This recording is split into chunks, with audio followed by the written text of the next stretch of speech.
Hello and welcome to another event of the 19th Annual Spring Literary Festival. My name is Jeremy Jones and I'm the festival director, and this afternoon we have two poets with us to read some of their work and talk a little bit and answer some of your questions. We have Kimberly L Becker and Catherine Carter. Before I introduce them and before we get into their work, I did just want to thank a few people and give you a few announcements. One is that throughout the event, you can post questions on YouTube. So if you're watching the live stream, you can post questions as they occur to you all throughout the event, and in the end, we'll bring them to the poets. The other thing is, if we were together in person, you would walk outside of the theater this afternoon and buy some books. But because we can't do that, there are links in the comments below on YouTube to City Lights Bookstore, our great independent bookstore here in Silva, and they have links to all of the books written by these two poets this afternoon. And the last thing is, we do have a short survey if you're watching, and if you're a student and you need that QR code for Degree Plus, you'll see that slide at the very end of our time today. So if you'll give us a couple minutes and give us some information, that's really helpful as we plan for future events and give some information to our grant sponsors. So this afternoon, we need to thank some of those sponsors. The Spring Literary Festival receives support from the North Carolina Arts Council, a division of the North Carolina Department of Cultural Resources, and is funded in part by a grant from South Arts in partnership with the National Endowment for the Arts. This project is also made possible by funding from the North Carolina Humanities Council, a statewide nonprofit and affiliate of the National Endowment for the Humanities. Finally, the festival relies on support from the 2020-21 WCU campus theme, Water, the Office of the Provost, the College of Arts and Sciences, and the English Department. And our first reader this afternoon will be Kimberly L Becker, who is the author of 4 poetry collections, Words Facing East, The Dividings, The Bed Book, and Flight. Her poems appear widely in journals and anthologies, including Indigenous Message on Water, North Dakota Quarterly, and Tending the Fire, Native Voices and Portraits. She has held grants from Maryland, North Carolina, and has given readings in venues like Busboys and Poets and the National Museum of the American Indian. She has served as mentor for PEN America's prison writing and AWP's writer-to-writer programs. Everybody, please welcome Kimberly L Becker. Thank you so much for such a gracious introduction. It is such an honor to be here, and especially in the company of another esteemed poet, Catherine. So I'm first going to share with you some poems from a book called The Bed Book that was released back in November by Spite and Dival. And I believe City Lights actually has this book in stock. The first poem I'm going to read is called The Bed at Hitler's Rasthaus. Red wine spills like blood, blackout curtains, blackout. Let's agree there are degrees of atrocities. No one had a choice. At breakfast, people look away. No one says a word, complicit in silence. At night, the statue of the mermaid steps free from her pedestal, dives into the lake, ripples widen, then cease. She brings bodies to the surface, tells them stories to revive them. This next one is called Fox's Bed. I am actually from North Carolina and grew up in a little town near Boone. And as a child, played an awful lot outside. And this is a poem based on a memory from doing so. Fox's Bed. Mythical cartography that never changes. Set in rock and mountainside, the fox's den. You would slip in after them. Their pointed faces spoke welcome as their tails twitched fire. Before leaving for the night, they'd tuck you in. You'd listen as they screamed for mates between their hunts. You preferred the den to bed. In den, you were safe, part of their earth. In bed, you were prey, your own screams mute. This next one is called The Beds of Children. Bunk beds in terracine, and still children wrote poems and drew pictures of butterflies. In beds at government boarding schools, children cried themselves to sleep with tears in their own language, while black-robed ghosts came at night and stole innocence, but never survivance. Children of war who have no beds but earth, bodies used for pleasure by soldiers, the child's bed is always fraught with danger. This next one is called Bed of Visitation. After I die, I visit her, stand at the foot of her bed. She wakes up, but isn't scared. Why should she be? She knows me, although she won't know for years that my death was suicide. I stand without saying anything, just so she will know I am okay. Years earlier, I had lifted her up into leaves of flaming maple, veins shot through with sun. In all my funeral pictures, she is smiling, acknowledging the light. And then lastly, a little poem called Beside the Bed. Easy to blame it on fever, but the being made of light sat by her bed, brushed her arm with limb of white so that she would know she would survive.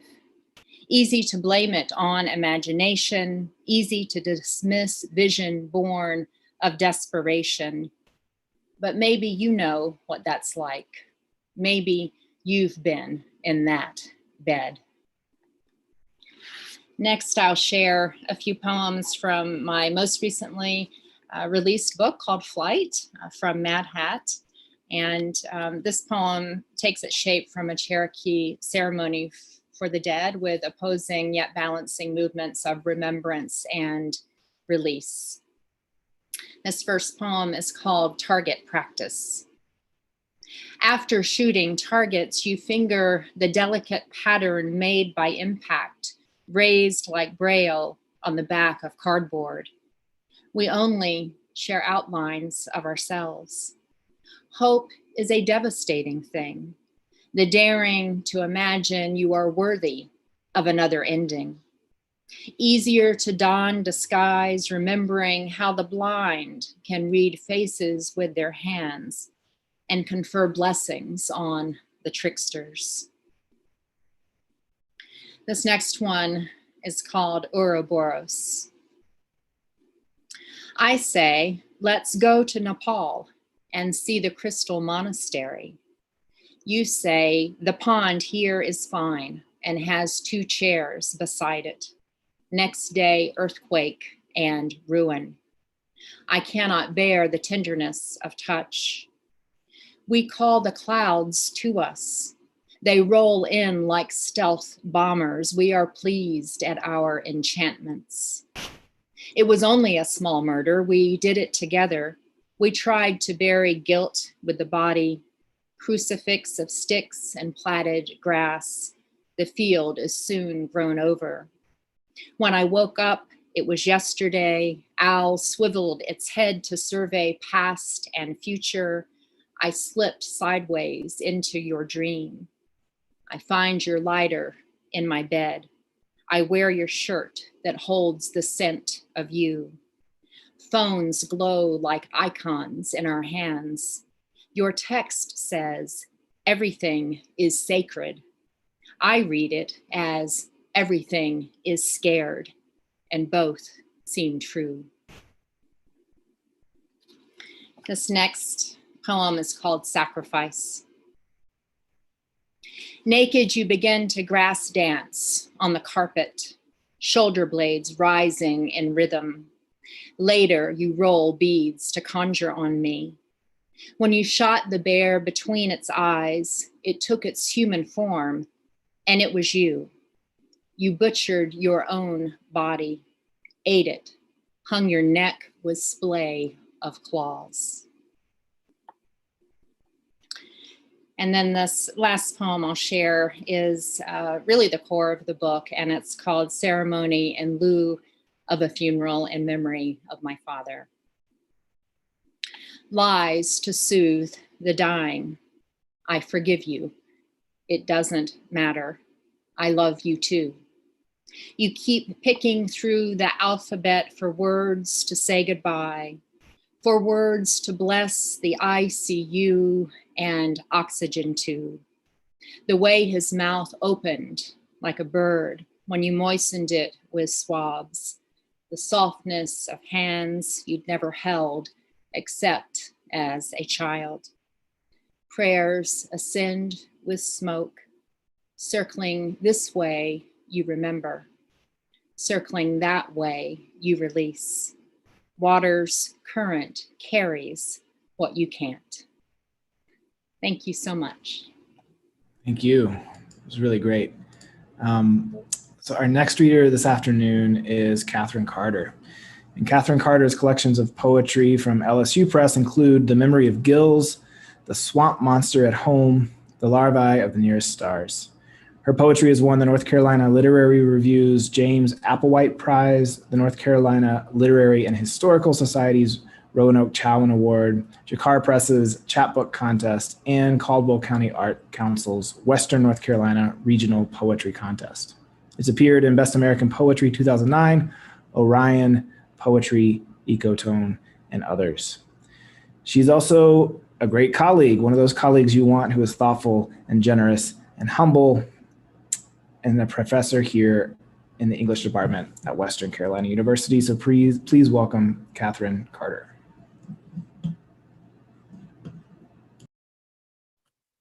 Thank you so much, Jeremy, and for having me to read with Kimberly and to see you all today. And by all means, if you see Professor Jones, give him chocolate or something. A literary festival is a mammoth undertaking,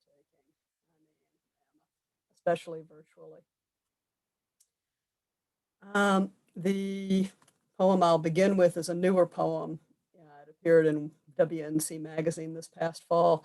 It is about bluegills, and if there are fishermen among you, you know this fish. It's a little sunfish, not very big. And there are many exciting things about bluegills, but the one I'm particularly interested in here is the fact that they make nests. They make these little shallow divots on the floor of the stream or the pond, and the males guard the eggs that are placed in those nests, and they fan water back and forth over them to keep them oxygenated and fight with other male bluegills and all that stuff.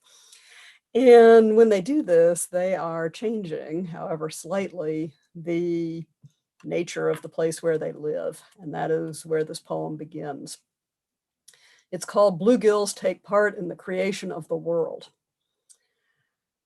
You couldn't say the bluegills create the stream. Pulled from it, they strangle on blazing air. And yet, those nests, those few dozen shallow divots together, pocking the creek bottom in dimples thick with sunfish generations, changing creek bed, reshaping foundation.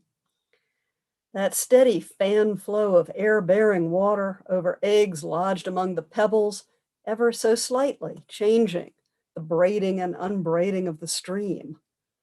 The work to work with the current as it is, and yet to change it just enough to manifest a place a little better for bluegills, co-creating the world in concert with oxygen exchange, tectonic motion, whirligig beetles inscribing creek skin with runes written in water, the immortal plastic bag held down by a slashed and gash-edged hubcap, the gravity of the moon, whatever God you say. Flood of protesters in the hot street's torrent, strangling on blazing air. A woman stirring cut onions over heat, changing them just enough to turn their burning tears to something a little softer. Fingers moving the pen, the keys, the lever, and the ground of our lives ever so slightly shifting in response, recreated ever so slightly anew. The fearful fact It matters what you do.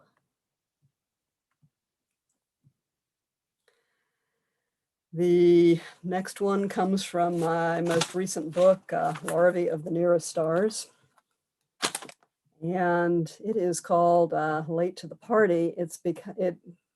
This poem began when I had occasion some years ago to say that people like me were coming late to the party of outrage.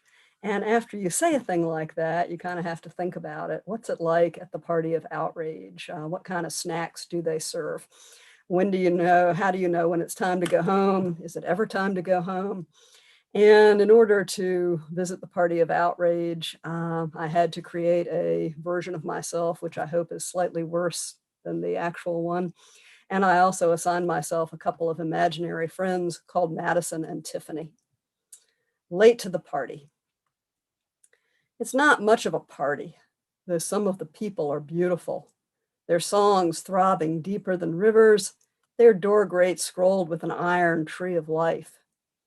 Few really want to go to the party of outrage, all that ugly knowledge baked into the crackers like arsenic, dissolved in the water like lead. It's been going on 500 years or 10,000. Everyone's tired. The toilets are all stopped up. The crowds surge, thick as blades of dying grass.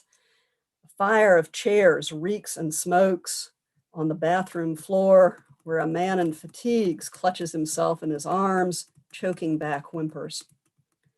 Stacked against the walls are half-sized coffins. One woman, her ankles fluid puffed and her eyes blazing with veins, holds another, who is weeping softly with exhaustion. Like two great trees propping each other up, black walnuts, tulip poplars, they keep standing. No place to sit down. We are late to the party and reap cynical glances. Only now. Madison makes remarks about how things are done here. The crack on the kitchen table, no Pinot Grigio, slits her eyes at a teenage boy shrieking curses out the splintered window. Tiffany whispers that she doesn't feel very welcome, while a tattooed girl with a rope burn on her neck rolls a black eye. I think that despite my outrage, myself, I could really stand a night off. Watch Special Victims. This isn't the only party in this burning city. Not for us. Not yet. When we leave, swearing we'll be back tomorrow, no one follows. This is where they live.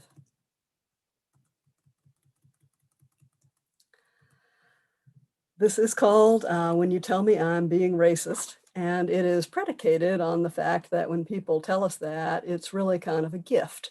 It is taking a risk that we may get defensive, take it as a judgment on our characters.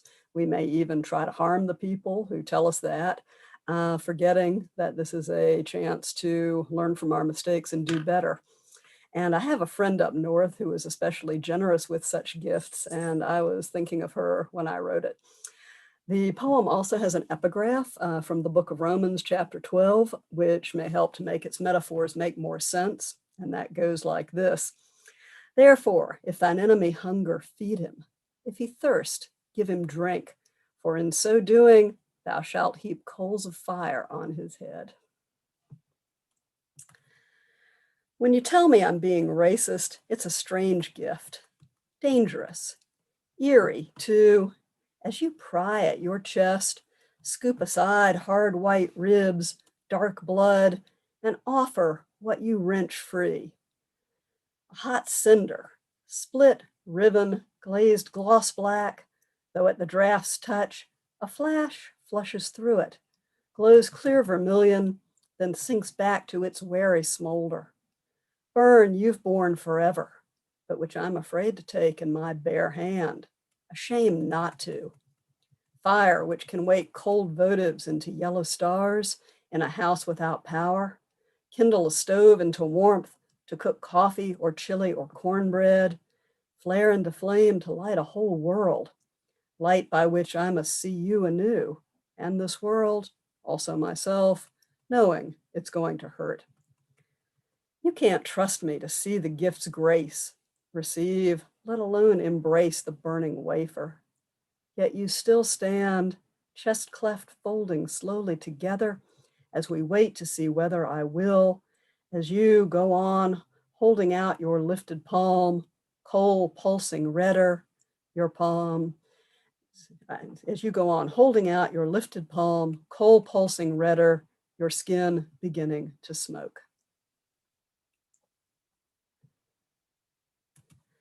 And I will finish up with one from my second book of poems, known in some circles as the Green Book, The Swamp Monster at Home. And it is based on a saying which I'm sure you've all heard sometimes when talking about civil liberties for people who are LGBTQ. Somebody will defend the process of denying those rights by saying God made Adam and Eve, not Adam and Steve. And it is kind of like the party of outrage, and that once you hear that, you start thinking about it. Although, as it turned out, the playwright Paul Rudnick beat me to this by quite a long time. So you kind of start thinking about whether some of the tropes of Judeo-Christianity are maybe connected to various kinds of dominion in more than a coincidental way. So this is called the Book of Steve. It's a variant and apocryphal book of the Bible. God made Adam and Eve, not Adam and Steve. But what if God did? What if I showed you the lost book in that cramped hand some call Moses, right to left? You read Hebrew, right? The Book of Steve. Stefan, if you're Orthodox. Esteban, if you also worship the Virgin of Guadalupe. But never mind those dark Madonnas. The Book of Steve, much like the rest of the Pentateuch, you'll recognize the style, except that it was before Genesis 1, when Steve became a living soul, a lively, friendly soul. When those animals came questing, Steve was thrilled. He scratched their ears as he named them, pulled their ticks, asked them what they thought they should be called. So he was scratching and chatting, naming away, when up came Adam. Yahweh had been practicing men. Hey, dude. Hey, Adam. You think this looks like a crocodile? I don't know. More like a fox? They had a few beers, Yahweh's work of the day, named 5 kinds of ants. Probably they made love, probably a lot. The world was young then, but the Book of Steve is demure. Moses or someone drew the curtain of discretion. When the curtain comes up, the snake still has brief feet, but Adam is changing the names to better ones, and Steve's not there. It seems there were complaints. Steve talked too much, always on about feelings, food, the slant of the light. Sometimes he wanted to be on top. He took the remote and didn't give it back when Adam glared, and his chest wasn't nearly enough like a pillow. It was all too much. The end of the book is torn out. There are marks of fire. No one knows who defiled the Book of Steve, but in some stories it is said that Eden has other quadrants and that Steve is in one of them. Steve and the snakes with feet and other people who miss the next book. The rock preening its iridescent plumes, the unicorn lipping apples, the manticore having a dust bath.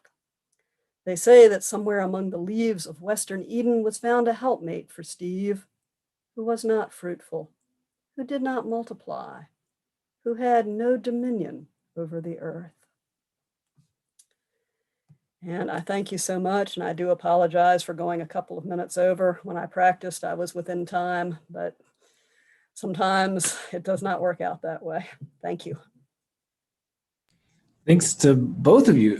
I'm thinking about both of your readings about the writer Jeff Charlotte, who was in one of our events last night, and he quoted, I can't remember the writer, actually he paraphrased this book that's called, oh man, everyone go back and watch it. It's The Implied Spider, or The Implied Life of a Spider, or something like that. But this book about myth, and so I'm paraphrasing his paraphrase, so I hope nothing goes awry here. But he talked about how that writer talks about the sort of microscopic view, which is often a novel where you're very close to a character and seeing the world, and a telescopic view, which is where sort of myth exists, right? So novel is down here, myth is up here.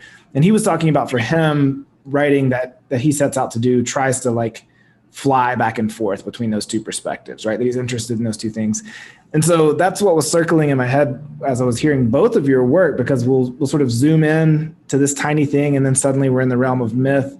And I'm wondering how much myth informs where your poems come from and kind of how you're interacting with language in the world, and if it's something that's in the forefront of your brain or if it just kind of happens organically. Well, I love the observation about the flying back and forth. I do feel like I do that in many poems. And Catherine, as you were reading, I was thinking, oh, that reminds me of this poem that has some biblical allusions and kind of reworks those inherited stories that many of us know so well.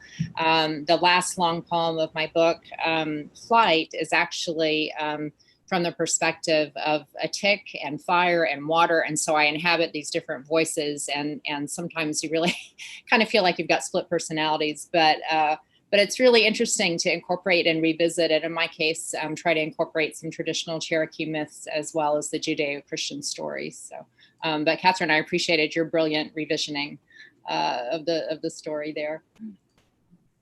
So what happens with the tick? I've had Lyme a couple of times, so I'm very interested in That's ticks. exactly what happened. I got Lyme from the tick, and Allison Hedgecock, whom I adore, said, what was the tick trying to tell you? And so that's how the poem started.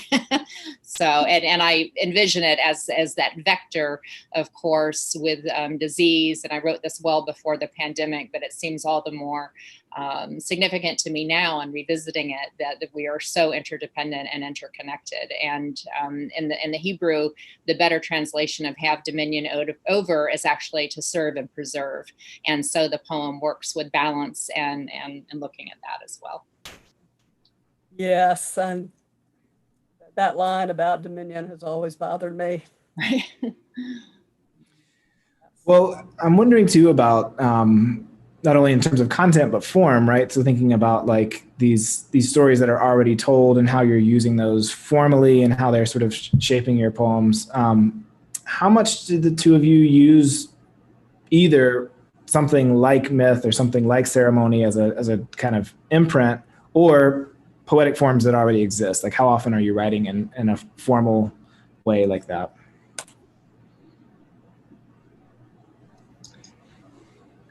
Well, my book, The Bed Book, has one sonnet in it. It's a Petrarchan sonnet. It was a particularly difficult poem to write. Actually, the very last poem that I was able to finish. It was on a difficult subject, and I intentionally chose a received form for that poem because of the emotionality of recalling the event, and so I needed a container for it, and so that was a conscious choice. I think in my first book, and I can't remember, I think it's in the first book, I have a septina. A sestina did not work, so I changed it up and needed 7 lines for that. I tend to not use received form as much as I might otherwise do so, because I find that I have been writing longer poems, and I don't know why that is. So the Bed Book has very short poems, and then in Flight, I ended up with some really long poems, much to the chagrin of my publisher. So I don't know about Catherine, but. I am very partial to and very interested in poetic form, although these days that manifests in one of 2 ways. I write a lot of free verse now. When I started out, I was a card-carrying formalist. Everything was traditional forms. And I've kind of loosened up from that, but a lot of that is still present in sonic aspects of even of the free verses. But I like sneaky forms. I like, for instance, syllabic verses and things that maybe don't look like forms but are. And I've been much influenced by poets like Ron Rash and Robert Morgan using syllabic lines. And the more stuck I am, the harder I'm finding it to say something, the more I need what Kimberly just called a container. If you look at a sonnet on the page, it looks like a little box, a little tight, repressed, closed up, knotted up box full of feeling. And I wrote a lot of sonnets before I realized that basically I wasn't good enough to write a good sonnet. So I don't do that now, but you might say the sonnet's lessons are still in me. Well, it's a perfect segue to a little fun I'd like to have by writing a really bad sonnet together. So I'm in a moment, I want to put on the screen the beginnings of a sonnet that I started writing by using lines from fortune cookies. And so I have, we will not try to think about meter, but I do want us to think about rhyme and try to fill in the sonnet. And so, I guess for bonus points, we'll try to come up with lines that might sound like fortune cookies, or else we'll just put something in. Of course, this is completely nonsensical. And that is our one goal, is to maintain the nonsense. So here's what I've got so far. This is my fortune cookie sonnet. The first two lines: a closed mouth gathers no feet. He who laughs last is laughing at you. So I've put your initials in here, but of course, we should work together. You can phone a friend here.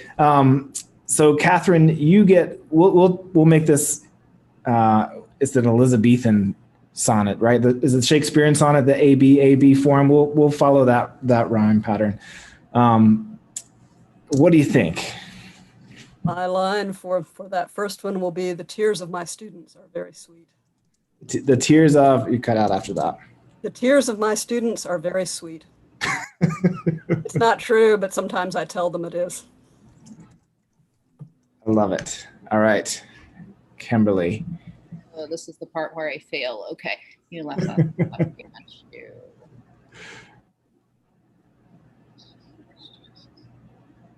He who laughs first, she who laughs first is crying boo-hoo.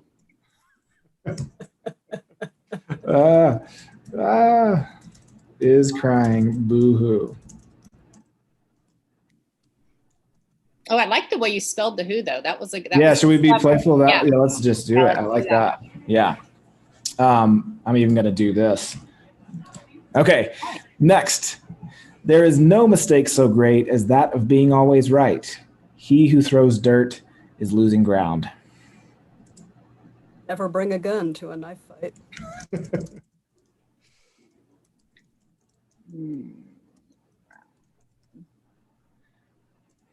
Oh my goodness, y'all. We could do better given more time. Yeah.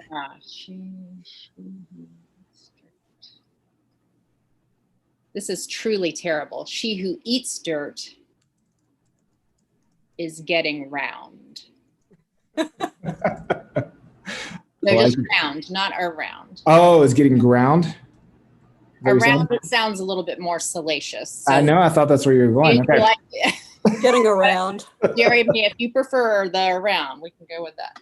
That's good. That's good. All right. The next two fortune cookie lines. Help! I am being held prisoner in a fortune cookie factory. I am worth a fortune.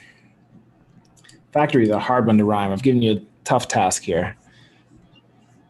In nuclear war, there is no victory.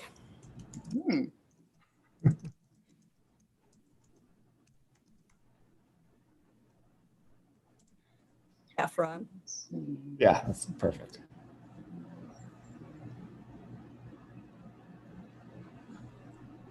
Who will sing a healing tune? Question mark. Okay, and the last little couplet here you have to rhyme to work on together. Don't behave with cold manners. Don't listen to flim-flammers. When you come like an army with banners. Oh, I like that. Okay, I'm going to put them both. I don't know how to spell flim-flammers. Is it like phlegm, like this? I have no idea. All right, those phlegm. Is that right? How do you spell the? FLIM hyphen. FLIM. There hyphen. Flammers. Flammers. There we go. And then, Catherine, what was your line? You come like an army with banners. We're missing a foot there, but so it goes. All right, this looks good. I feel like we could send this off somewhere. New Yorker, are you watching? Y'all were way speedier than I was expecting. That was very good. I mean, I like that idea. That I think that sometimes, especially teaching students who are scared of poetry, they're scared of form. But I like this idea that the container can actually kind of hold you, can shore you up and help you find what you want to say. The only thing I didn't like is I made it very binary with the he and she. So I meant inclusive, but. Well, if you don't have to make it good, it's really quite easy. That's some good advice, I think. Yeah, nothing to it.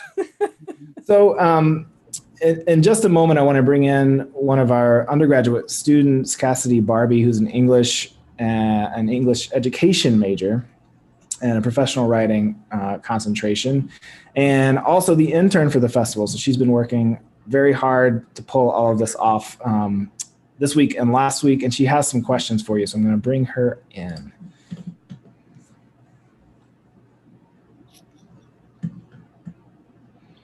Hello. Thank you both for coming once again. My question will start off really easy. Who inspired you to begin writing poetry?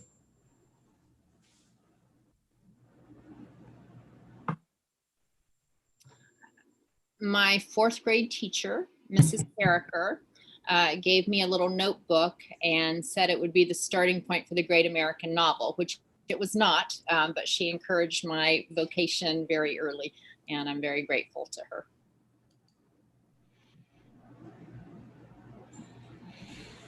What about you, Catherine? Did you have a teacher?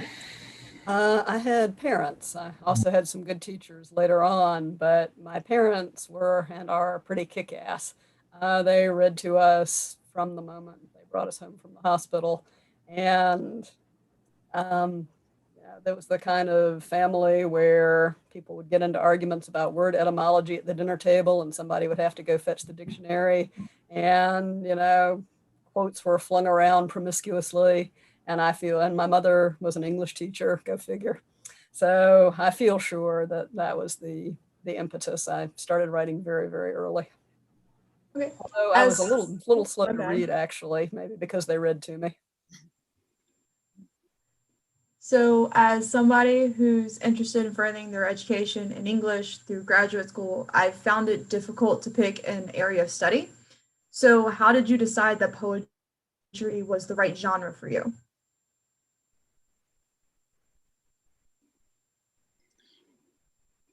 Catherine, I don't always mean to go first, so please jump in. Why don't we establish a protocol that you will go first if you're comfortable with that, and then we won't have to worry about the lag. I will go first. What was the question? I'm sorry, Cassidy. No, how did you decide that poetry was the right genre? So I studied English as an undergraduate and had and worked with an advisor my senior year to do a senior thesis of creative writing, and wrote poetry for that collection. I've also published some fiction, and when I went to graduate school the second time, my son was 3 years old, and it was a lot easier to revise poems rather than very long stories. So that was the time at which I switched over to mostly writing poetry. But I always say this, I don't have the right credentials. I don't have an MFA. I don't have a PhD. But I've worked hard on my writing and really have certainly drawn on my formal study of it. So. I don't actually know the answer to that question. I don't recall a clear moment when I said, boy, it's going to be poetry and not this other stuff. Yeah, some of these things are mysteries. Why are we drawn to what we're drawn to? For you, Cassidy, I would say, what do you like? What can you read in the bathtub? What do you read for fun even when you're tired? And that is probably the thing you want to work on. There's a lot of literary snobbery out there. The sense that some kinds of writing are more prestigious, some kinds of writing are more appropriate. Genre fiction is trash. What we call realism is not. But people have famously remarked that the difference between regionalism and realism is pretty much how famous the author is. Mary E. Wilkins Freeman is a regionalist, and Mark Twain is universal. That probably has something to do with our expectations about authors being white men, about having a publishing industry that tends to promote white men, that considers the endeavors of white men more serious, more literary, more highbrow. And grad school, I found it I got a traditional PhD, but I spent 7 years not writing my dissertation, largely because of expectations about what it had to be, and I couldn't write it until I got over those expectations. For the love of God, choose something you do for fun. We're going to build off of that. And since Kimberly said that you don't feel that you have the credentials or qualified, has there ever been a time where you've been discouraged from writing either through an outside influence or yourself? And how did you overcome that? No, and again, I was being a little bit facetious. I do wish I had gotten my MFA, Two Roads Diverged, and I chose the one less traveled. But I'm grateful for that. I did my first master's in German language and literature, and that certainly has informed my work. So I haven't been discouraged. I've been very fortunate. My literary elders and betters like Allison Hedgecock have been very encouraging to me. She said something that I try to do now that I've achieved a little bit of publication. She always says, when you achieve something, hold the door open for the next person. So I've been fortunate to be able to return that favor to some people in some small ways. But I really am very grateful, to people whom I've met at different conferences, and just they've been very generous and making me aware of opportunities. So, and for instance, being here tonight with you all is just such an honor, and really have to pinch myself. So.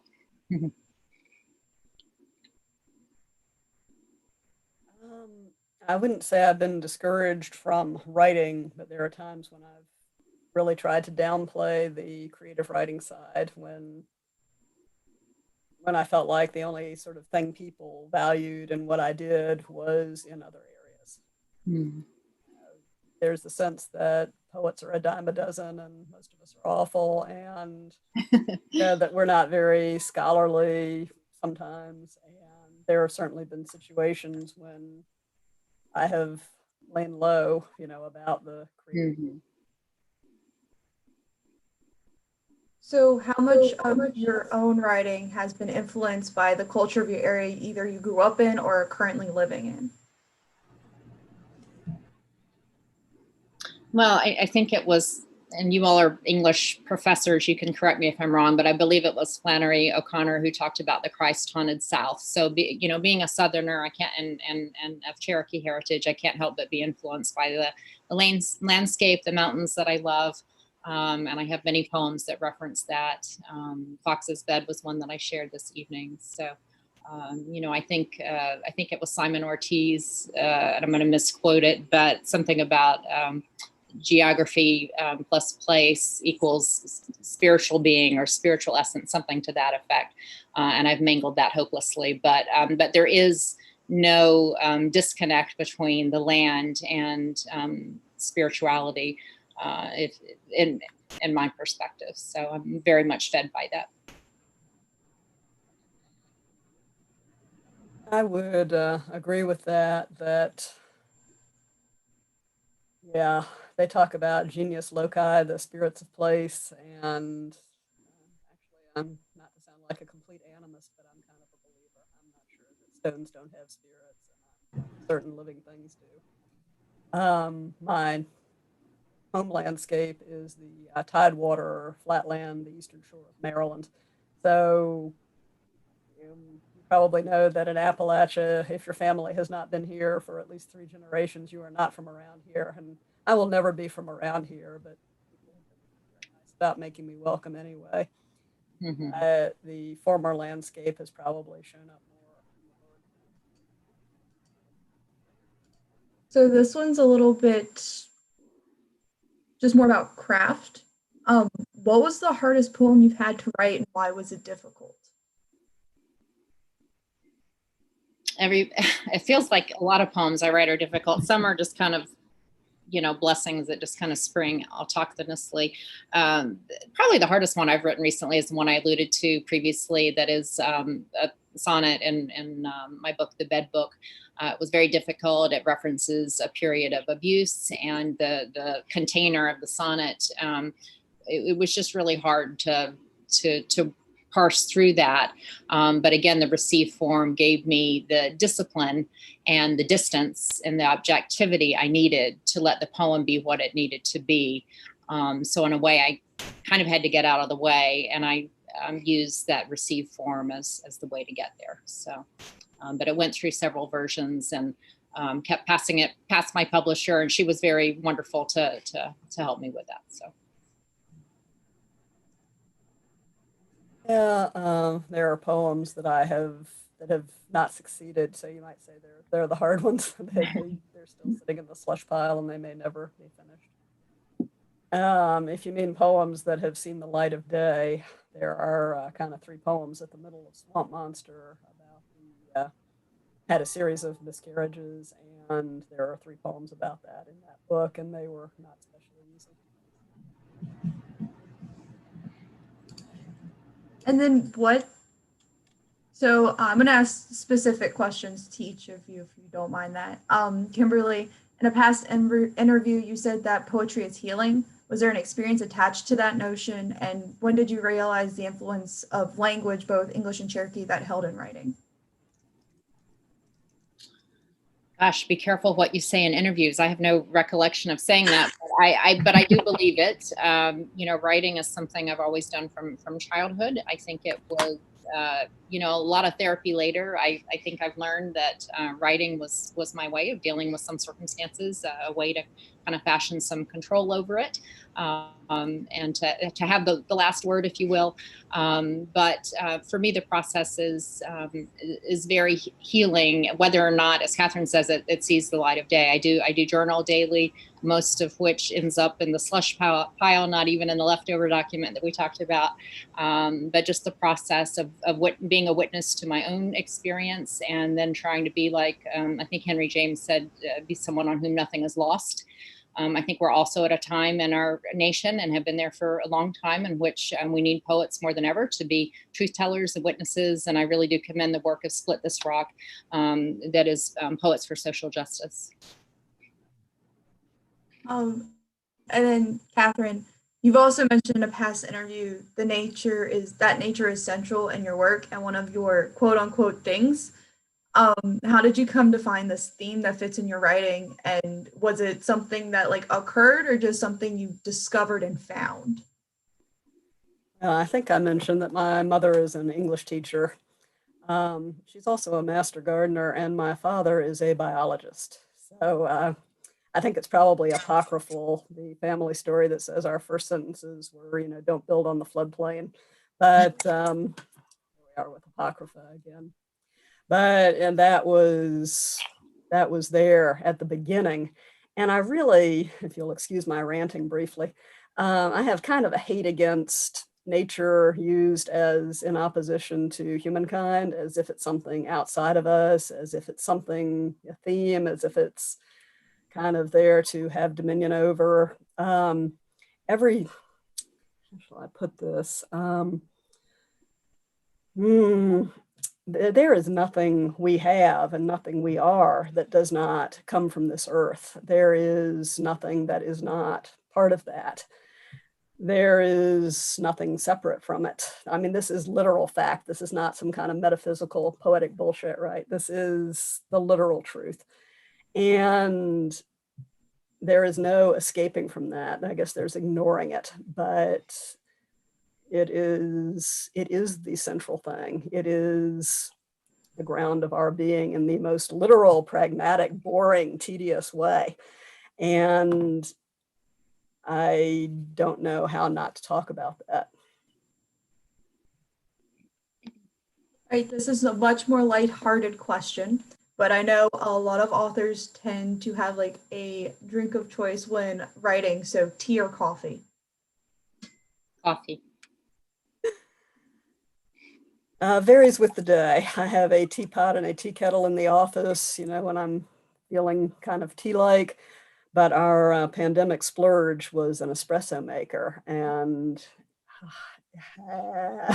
it is decadent, it is debauched, it is insane, and I've gotten on this kind of iced espresso kick, which means that by 1 o'clock I'm kind of, but boy, is it good. It's a whole new world, and is making a coffee snob of me. I think Proust drank hot chocolate in bed when he was writing. I always thought that was a good idea too. Uh-huh. Well, we do have, we've gotten a question from online that I wanted to bring, and this one's for you, Kimberly. The person says, you introduced one of your poems by saying it was influenced by or perhaps reflected Cherokee form. Can you speak more about that, or how Cherokee or other indigenous literary forms, and not just the content or the allusions, influence your writing? So about the form. Yeah, so I preface everything. I try to preface everything by saying I'm not, and I'm undocumented, so I'm not a enrolled citizen of a sovereign nation as is Annette. Many years ago, I had the privilege and opportunity to work with someone from the Eastern Band adapting traditional Cherokee stories into plays for Cherokee youth and radio, and was studying Cherokee at the time and really trying to honor my heritage. My Cherokee teacher said, you can't say you're part Cherokee, you either are or you aren't, but if you are, he's going to expect something of you. And so in my writing, I have tried very much to honor my heritage, which is mixed, and with light skin, I am immediately accorded white privilege, and I'm very aware of that.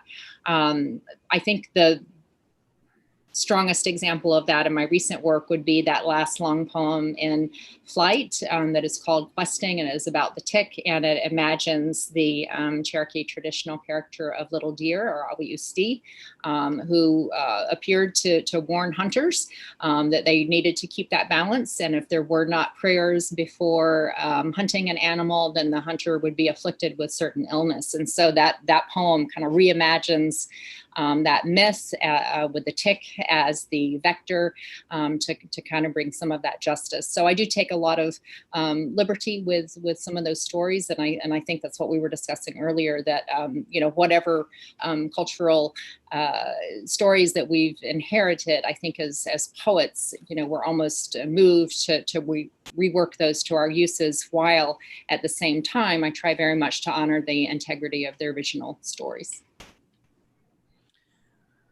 Well, before we run out of time, one question that I'm always curious about with poets is how a collection comes to be a thing. If it happens naturally, you start writing some poems and then you realize they fit together, or if you set out and you have a project and you're kind of writing towards that project or some kind of center. So, and this may vary obviously collection by collection, but how does that tend to work for each of you? Well, my book, The Bed Book, it is not the book I intended to write. I've been trying to write the book in place of the bed book for years, but the bed book wanted to write itself. I was lying in bed on a writer's residency, actually in North Carolina at Wild Acres, not feeling well that morning, and that's where I had the idea of, bed book. And then I went on the porch, and this book wrote itself in about 6 hours. So I had that intended to write this collection at all, and it came together. It's sectioned into the parts of a bed. Flight, again, was based on a Cherokee ceremony for the dead, and so once I had several poems that began to gravitate around the themes of remembrance and release, it was a little bit easier to bring the collection together. The Dividings took its title from a place in North Georgia where I was on residency, and so that journey motif came to me pretty quickly. And then my first book, Words Facing East, was very influenced by my study of Cherokee language, history, and culture when I had a grant to go to Cherokee. So, I don't set out to write a collection, but sometimes the poems begin to take on some energy and resonance between each other. So. I'll try not to run over here, but this is something I really struggle with, and I have a friend who is very helpful in kind of seeing where it is. But the press that has been good enough to publish me so far, they really like a book to have a clear arc, and they will say that. And on this last book, Larvae of the Nearest Stars, I really thought it had an arc. I was sure it did. And I sent it off to them in the confident expectation that it was pretty good. And LSU sends it to an outside reader who the author doesn't know who the reader is, but the reader knows who the author is, or perhaps isn't. And so the reader sent it back and said, look, it doesn't have enough of an arc. It doesn't hang together. We can't do it. And I was heartbroken. I was afraid I did not know how to do what the reader was asking. Incidentally, the reader had neglected to remove her name from the document properties, so I did find out who she was, and I had all these fantasies about sending her a dead possum in a box, book rate. And it was a real bad time, actually. I thought this was it. Eventually, I did find a way to do, with my friend's help, to do what the reader wanted. And I sent it back, and that time they took it. And so I thought, okay, so, and eventually the book did come out in 2019. It's the Black Book. And it was better. What the reader wanted made the book a lot better. So eventually I wrote to the reader and confessed that I had known who she was from the get-go. And instead of the dead possum, I sent her a box of Baxley's chocolates because she had actually been a great help to me. But I really had to get over myself and my original notion of what the book was before I could do that. Yeah. Yeah, those outside readers. Sometimes we don't want them, but we need them. Yeah, that's really great. Well, thank you both for spending this hour with us. This was really great. It was great to hear your work and to hear your answers. And I've made some notes for myself here. Before we let you go, would you tell us what your work, after I asked this question about where collections come from, this is maybe not the kindest question, but what are you working on next? And do you think it kind of fits together as a collection, or are you just writing some poems? Kimberly, what about you? Yeah, I'm working on the collection I intended to write when the bed book intruded itself. And then the flight, which was written in 2016, only just came out. So I've been working on this other book for years, and maybe eventually we'll get it done. So It's always fun to have projects though. Right. I do have a new one in the works. I think I'm between halfway and maybe 2/3 there. And for once, it actually has an arc. It has a thing going on now, which, you know, after last time, I'm weary of assuming that I know where the book's going, but I think it's really starting to come together. And I don't know how much you really want to know about the theme or the arc, but anyway, I have some hope that it has one. Well, you can buy each of these poets' books if you look down below in YouTube and click through. If you have a chance to take our survey, I'll put the link again on the screen here in a second and the QR code. But thank you so much, Kimberly Becker, Catherine Carter. Thank you, Cassidy, for asking these great questions. And our final event of the festival is tonight at 7 o'clock, where we'll be back here to speak with and hear from Edwidge Dantika. So hang on the line here if you want to see the QR code in the survey. Otherwise, thank you so much for spending the last hour with us. Thank you so much. It's been a privilege. Thank you, Catherine. It is so nice to meet you, Kimberly, and it is nice to see you again, Cassidy. Appreciate the thoughtful questions.